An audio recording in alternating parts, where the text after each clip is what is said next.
కొత్తిమీర రోటీ పచ్చడి చేస్తున్నామండి. ఇది కొత్తిమీర తొక్క కూడా అంటారు.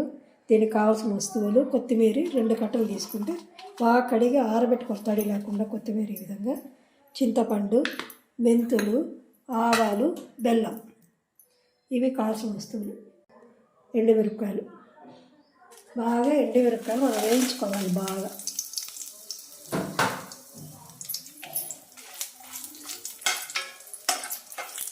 ఓకేనండి, ఇప్పుడు నేను స్టవ్ ఆఫ్ చేస్తాను. మీరు గమనించండి, స్టవ్ ఆఫ్ చేశాను.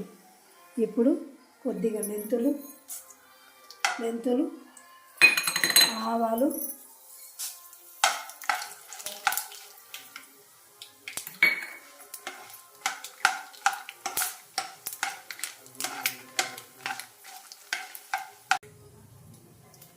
చింతపండు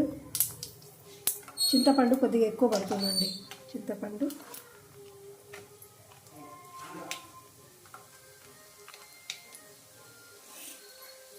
ఉప్పు, కల్లుప్పు తీసుకున్నాను, సరిపోయేంత కల్లుప్పు,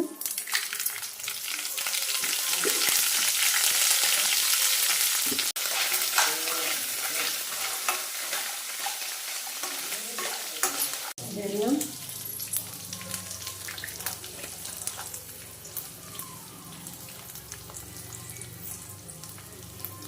మనం ఎక్కువ వేయించకూడదండి, దాని రుచి పోతుంది. అంతా ఆఫ్ చేసిన తర్వాత ఇవన్నీ వేసుకోవాలి.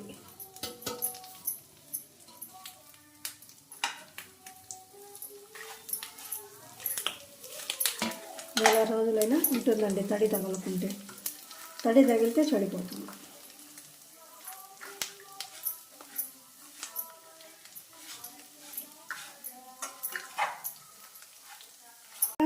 కొత్తిమీర తొక్కు ఈ విధంగా పట్టుకోవాలండి.